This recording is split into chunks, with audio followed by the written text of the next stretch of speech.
Arsenal went 4 points clear at the top of the Premier League with a brilliant defensive display against Crystal Palace. Now, Gabriel, I think, was the best player on the pitch, not for the first time this season. And in this video, we're going to talk about how he has become probably the best centre-back in the league and Europe right now, and how this game proved that on a big scale. So let's get into it. Now, I know that I'm going to have a big statement here and say Gabriel is the current best defender in Europe, but I genuinely believe it, and it's not hyperbolic, I think, for me to say. Gabriel this season, and towards a lot of last season as well, was always in the conversation for top 3, top 4 defenders in Europe, but I think this season, seeing the starts of people like Bastoni, people like Van Dijk, and even our own William Saliba, I think Gabriel is on a different level right now to all of these players, and I think he has currently been fantastic for the team.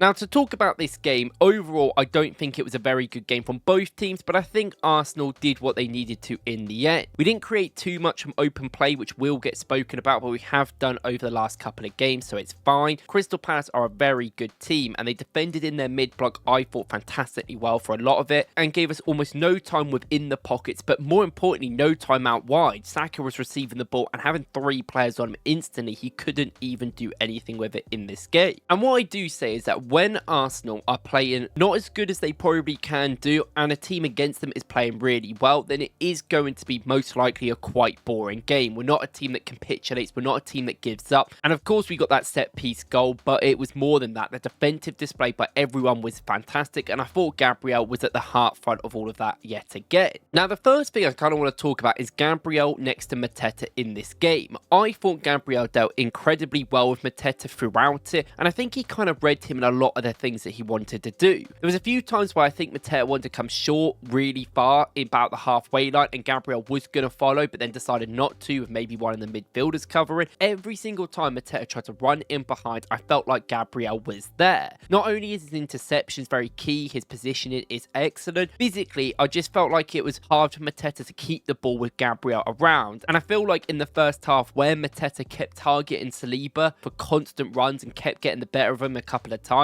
I think was also down to Saliba playing not brilliant, but I also think it was down to Gabriel just being so assured, and every single time he was there, I think Mateta tried to avoid it. This game, a lot of the time, became a game where both teams were kind of kicking the ball long, hoping for something to stick, and I don't really think it did for either team. Now, Gabriel was the main reason for our defense at it. Nearly every aerial ball he dealt with very well. I think Timber did, and Calafiori did really well as well, but Gabriel from the central areas would come across, he'd beat Mateta to the ball every single time, and it was giving us that bounce back where we were getting the ball straight away from these situations. Not only that, I do want to talk about Gabriel's covering in this game. There's a few chances where Crystal Palace did get through, especially in that first half where we made a defensive mistake, kind of a lapse of concentration, or Palace had an extra rider, which we just didn't expect. Now, in the few instances that this happened, I felt Gabriel covered really, really well. There was one where they came in from the right side and actually put the ball across, and there was a brilliant slide tackle inside the box at the right time to win the ball back. There's another one later in the first half where we actually give away the ball poorly, which we did quite a lot in this game. I felt like Zubimendi it was this time. Ismaili Sarr, who always has a good game against us, has run at us, and Gabriel yet again comes out of his position, covers for Calafiori in that role, and comes across and does a brilliant block. And sort of things like that may not get noticed in the highlight packages and at the end of the game, because ultimately the chance was there, but it wasn't really a good effort enough. But Gabriel deserves a lot of credit for doing that tackling, doing that aggressiveness to get over and cover his positions, which we know out wide he can cover brilliantly well, and his awareness in the box is top.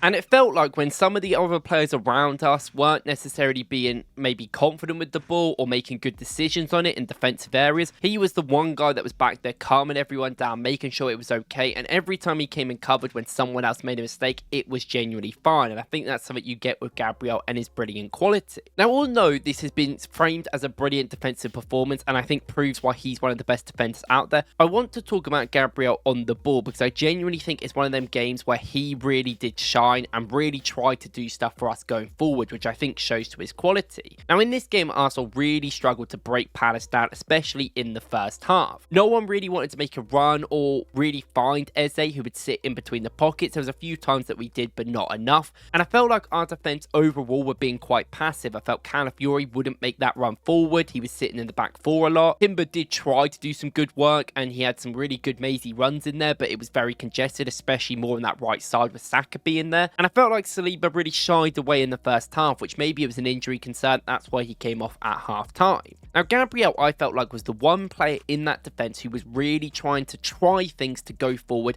to help our team. There was a few times where he got the ball and quickly he puts the ball into Eze in the channel. Eze tries to control it, and maybe it didn't do anything in that moment, but he breaks down at least some of the press from that quick pass there. But his passing to Trossard, I really liked throughout the game overall. Now, in the first half, there's a few of these that he did that didn't quite work, where he does this disguise pass over the top, which we actually have done against Palace before at their place last season. We've done it loads with Gabriel and Trossard specifically when they play, and it's a very good way of getting over the ball and kind of shows how great Gabriel is at them long passes, which he maybe wasn't brilliant at when he joined the club, and he has to improve that very much. Now, in the first half, he did a few of these, they didn't work. One, Trossard was offside, one was overhit and Trossard couldn't get there. But in the second half, he did this again and it successfully worked. There's a brilliant ball over the top to Trossard. Trossard gets in and Trossard actually does really well to square this ball across the goal. Saka really should be getting on the end of this. I don't want to be harsh, but he should do. He kind of is with the defender tangled and then doesn't even make the run and is late to it. But it's not down to Gabriel or Trossard, who do yet again find a way to get over that defence, maybe when it looks impossible. And game where our defenders probably had a little bit too much touches. Again, the tempo wasn't excellent. I get it's hard with Palace and you're trying to be a little bit conservative. I felt like he was always trying to get the team forward, which is incredible. And obviously that is not the only way he can be in a threat in different areas. We know how good Gabriel is in both boxes at heading and clearing the ball. We mentioned it earlier with his awareness and how his ability to basically scoop up any of them crosses that come into the box more than I think a lot of players have. But not only was he doing that on the floor, he was obviously doing that in the air. He was dominant in these aerial situations like he always is in our defensive box, and like usual in the attacking third as well. Now, the goal itself does come from a little bit of Gabriel's work. Now, he won't get the assist on paper and it won't go down as something that he has done, but ultimately Rice's free kick yet again is looking for Gabriel back post. They've got so many players trying to stop him that in the end his presence and ability to even be in that situation causes a lot of mess. It ball bounces around, the defender slightly gets ahead onto it, which allows Eze to come in the situation we've seen him have many shots in the past and score brilliantly, which is funny enough one of the harder ones that he has scored when he has missed bigger chances, which hopefully that shows that improvement there. But Gabriel was a threat all game from these attacking situations and probably created the most XG on our team throughout here. There's obviously that cross from Rice to back post where he gets a brilliant head and heads it onto the bar, which then Rice has the rebound saved, which we definitely should score from. And that's just another example of Gabriel being incredibly dominant in the box, which is almost like his second or third ability. It's not like he's a player that doesn't defend and then just scores in the box. He is one of the best defenders in the world at everything we've spoken about: composure, tackling, decision making. On the ball, he's incredible as well, but then he also has this ability to probably be the best defender in both boxes, attacking and defending in the air in the world. And in this game, it's still a threat that we're always going to use because he is just so dominant, and he probably should score. It hits the bar in this situation, but it is still another moment for Gabriel.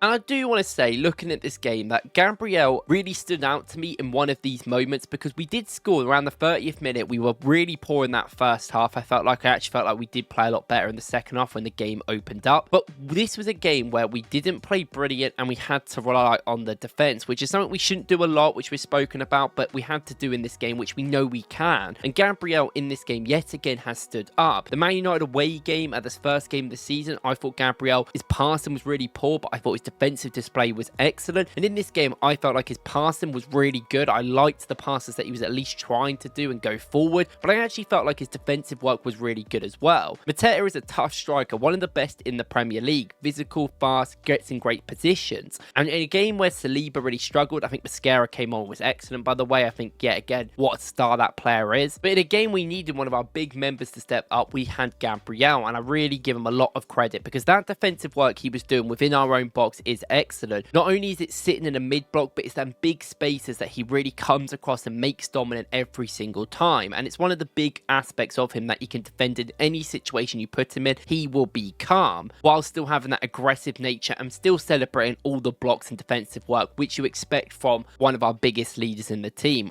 Now, obviously, we'll quickly go into his stats because I do want to kind of quantify what we're trying to say. But look how many passes he had on the ball, 82 out of 91 completion. It is a game where I think our defense had too long on the ball. We weren't really forcing the issue, and maybe the goal was the reason for that in the end. And it's one of the games where you've probably seen Arsenal play over the last couple of years against these sort of teams and not had the luck. And we had a little bit of luck today. I think we deserved broadly to win, or at least draw this game. I don't think we were that bad, but I want to give Palace more credit than I say we were bad. I think that they nullified us very well. But you see here, 3 out of 9 accurate long balls. He was trying them. 9 tries is very good, and I think his accurate ones came all in the second half. He was getting much better. But 9 passes into the final third. He hit the woodwork, obviously, like we know, and the defensive work is clear. 6 clearances, 2 blocks, 3 headed clearances, and then obviously 1 interception. Technically made no recoveries, but he ran back really well and did some great blocks and tackles. There's a few times where Palace were offside and he still had to run back and make some good work, which I do appreciate. And in the air, he only won 4 out of 8 duels, which is probably a little bit surprising to them, but I think a lot of them were going forwards duels. I think defensively he was good. And obviously won 1 ground duel, which is actually not a lot. Yet again, like we said, Mateta really did try to target Saliba or Mascara, because every time Gabriel was there, he was